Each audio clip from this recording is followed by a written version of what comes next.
Hello anyone and everyone, and welcome to episode 5 of the Shadow Knight, this Shovel Knight Let's Play. First of all, I just took a look at our gold total, and I was thinking about purchasing this last shovel upgrade so that we can finally max out our shovel. I've never really understood this final upgrade when you're at full health and you swing across the ground. It produces a spark that will hit enemies, but very little of the time you play this game will you spend at full health. So I'm not sure how useful that actually is. But we're doing a kind of 100%, so I got to buy it anyway. Anyway, in this episode we will be moving on to Treasure Night and perhaps the secret area towards the right of the world map. This level, again, as I say with all the levels, is a strange one, and it's actually still quite difficult. Because most of the level is underwater, it changes the controls pretty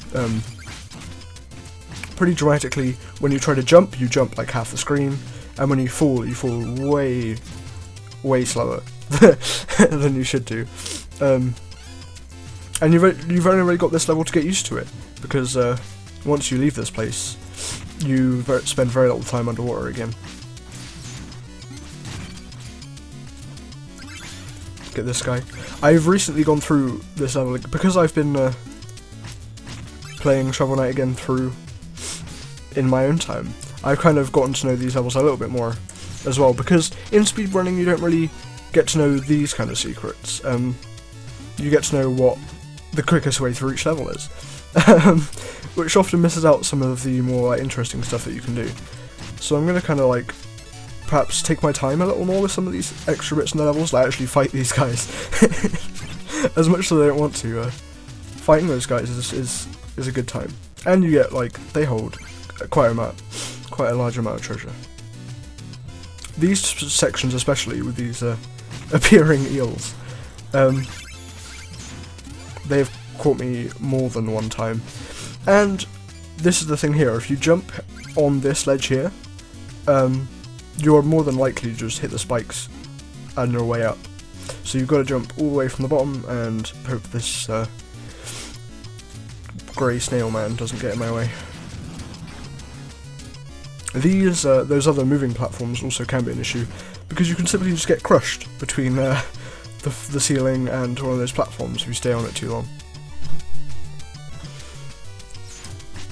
I'm pretty sure, I haven't tested it fully, but I'm fairly sure these snails are indestructible, the grey ones. So you just gotta leave them on their own for a second. And there's a golden fish. That's an interesting thing that I came across while playing this level earlier as well. It doesn't happen with the truffle fish, but if you hook up a golden fish, which gives you money, they just kind of swim about because they're still in the sea. So you're not really fishing them out of anywhere.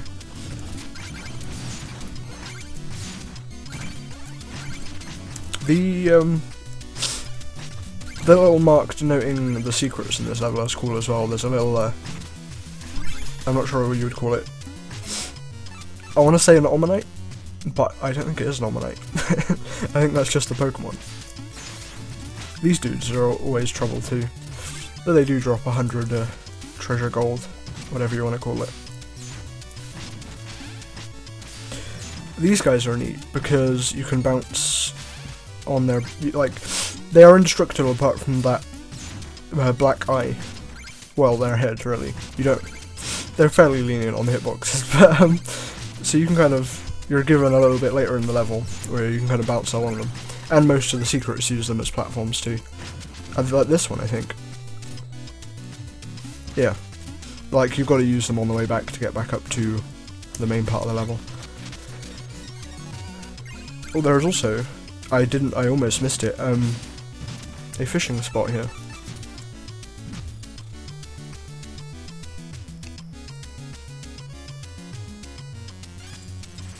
And we did hook up a magical note. We can move on then.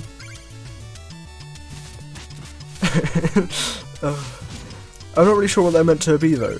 They kind of seem like they're meant to be part of an animal, but they also seem like an animal in themselves. They're like...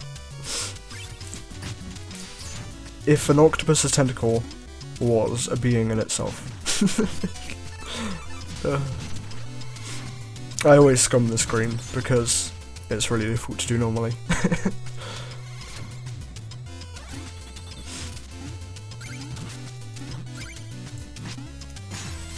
I think we're coming up to my least favourite part of this level, which is the mini-boss fight, and is really difficult. Speedrun strats denote that you can jump on top of that chest, and just kind of move your way along that way. I tried it earlier, and I died. Because the fish are random each time, you never quite know the correct way to make it. That was fine, until I walked off the edge. That was perfectly fine. That was probably the best way I've done it since. God damn it.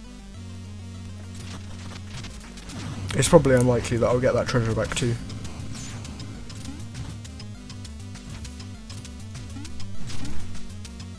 He kind of changes his speed too. Oh. Depending on whether or not how close you are to him. And now I'm dead again.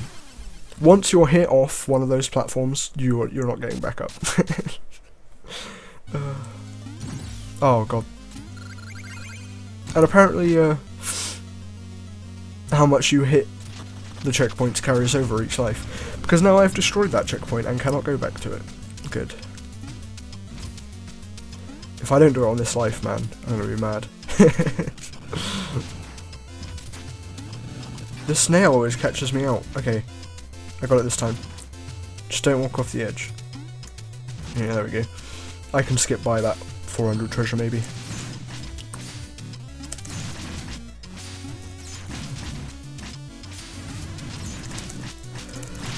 Ugh, usually you can get him on that one cycle, but and it's even easier with the ability to power up your slices and then charge him. I will pick up our next trinket. Oh! No, I won't.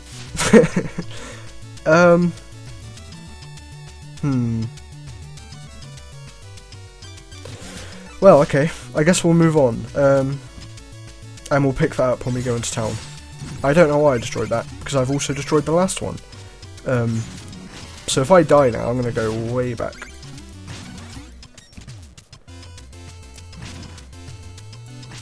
Get the secret up here.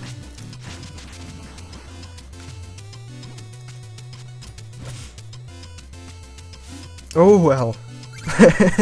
I was not expecting that that tentacle. I don't want to jump on these bubbles because it means I won't be able to get back. I think if we just jump on some of them, yeah, okay, we could. Oh, you can get back anyway. Sweet. I may,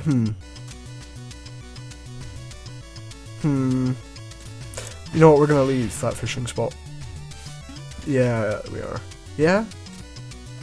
Can we get back there? Okay. We're not gonna leave the fishing spot.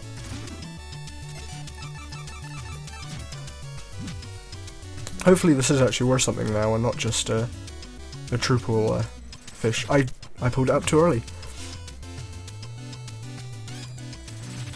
There we go, golden fish that I just didn't get, and I've goodbye golden fish. I didn't need you anyway.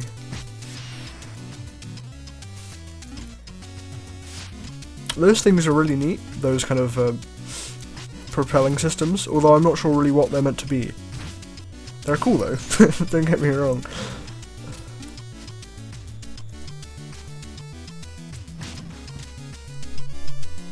Now, I have learnt a thing or two, because I tuned into AGDQ, and I did it, okay.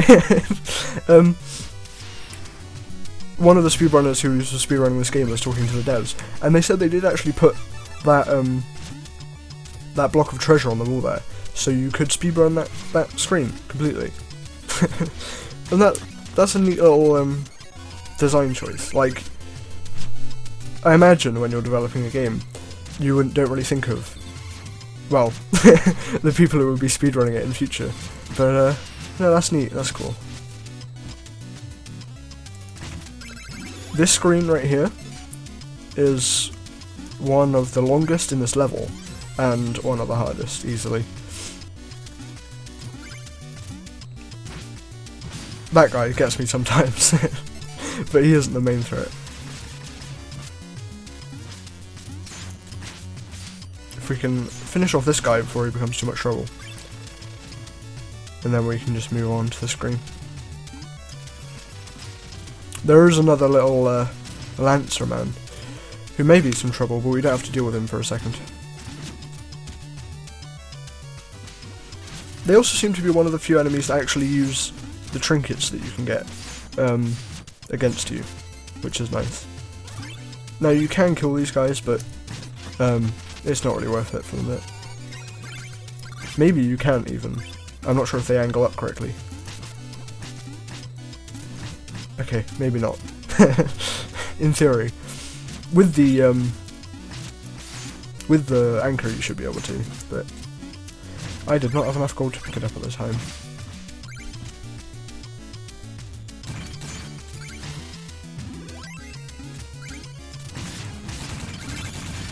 That's really satisfying as well, bashing those shells around. That should then take us to the boss, I think. It does. This one shouldn't be too difficult. My gems, my vessel, my ocean, your very presence tarnishes. Oh, okay. That was quick. Shovel Knight didn't even have anything to say there.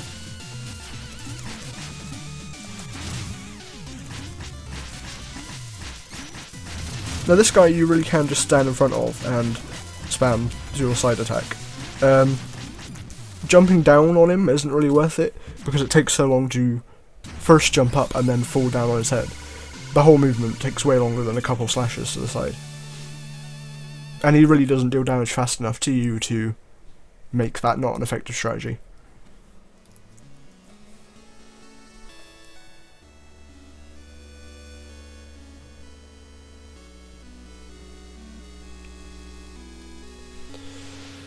That does then bring us to the next dream sequence that we actually have to go through with much harder enemies. I'm not sure I'll be able to get as much gold from this one. These blue things, like, in general, just... They do give like 500 gold though, that's crazy.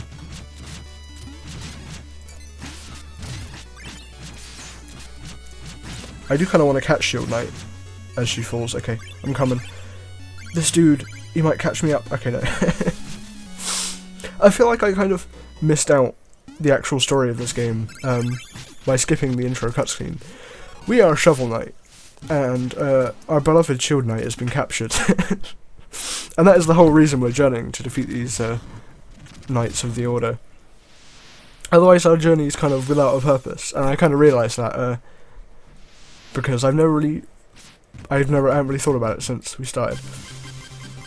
We should now go back and hand in some music notes that we've got, and hopefully buy the anchor now.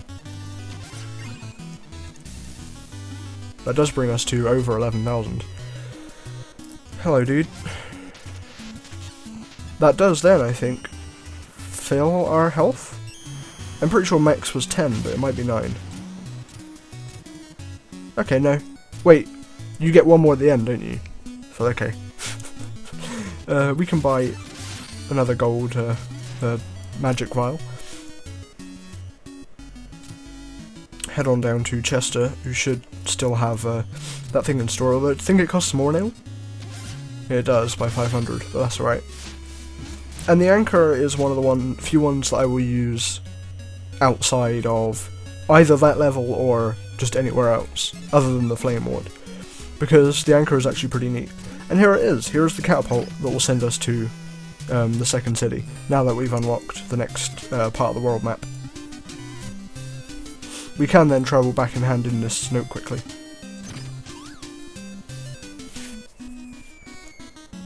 It does land you right in front of the bard after all. I didn't notice that.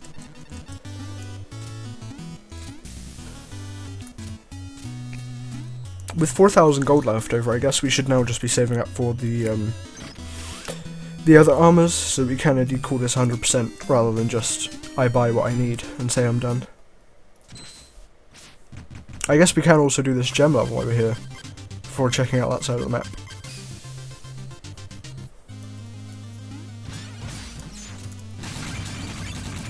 Oh wow, this should be interesting. I don't remember this one because the thing with these levels is that once you've done them once in your campaign, you can't do them again. They just kind of disappear. So I have very little experience of the kind of the ones where you have to use trinkets to beat and the ones that disappear, obviously. So I do kind of want to get all the treasure before I leave these places. That's also a nice little bit of art I haven't seen before. Those little cauldrons on the stage previous. You should be able to collect most of these 50s.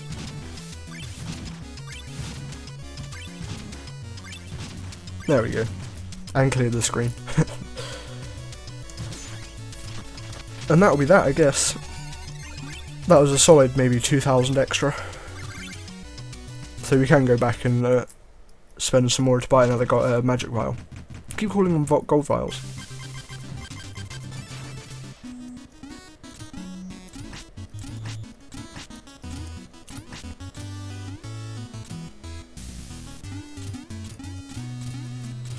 Hello.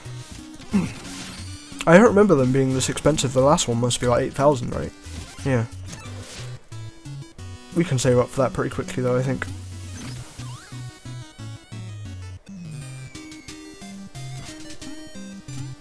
Right.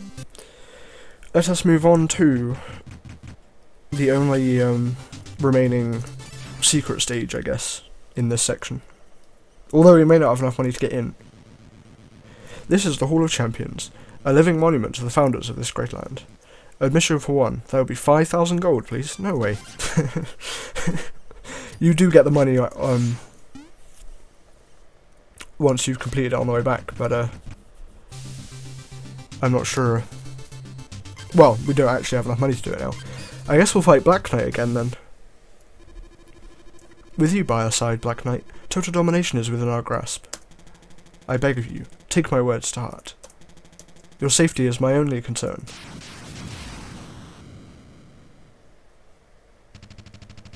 Was that the enchantress? Tell me you! Haven't you tired of this charade? Stay out of this. You never were one to follow blindly, Black Knight, but the order and the enchantress must be stopped. Fool, you are headed down a ruinous path. The only path I seek leads to the Tower of Fate, and I will reach it. Never. Steal thy shovel. So we get to fight Black Knight again with a little bit of an updated moveset. He's still not incredibly difficult, but he has stepped up his game a little bit since the first stage. Like, he will reflect your projectiles as you tried to there. Luckily I fired two and it started, like, one counteracted the other. And that move is quite the time. He still stops and laughs though. I'm not sure what he's thinking. Ow. He did it, he got it there.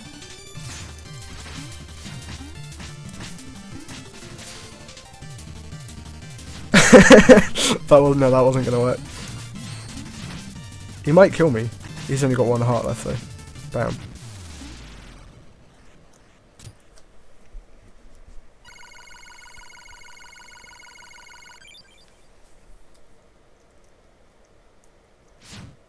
And he's gonna run off again. That won't be the last we'll see of him, but he will mosey on off somewhere else. This then brings us back to the first town. With 3,000 I'm not sure we might be able to buy a set of armor, actually. That's not the right person. 3,000, I guess we'll save for the Hall of Champions so we can actually do that stage at one point. Otherwise I'm just going to end up not actually having enough money and never be able to do that stage. Anyway, I guess we'll wrap up there. Thank you guys for watching. If you stick around, please think about liking the video, and if you really do enjoy our videos, please consider subscribing. I would appreciate it a lot. In any case, thank you for sticking around. Either way, it means a lot, and I will see you guys in the next episode.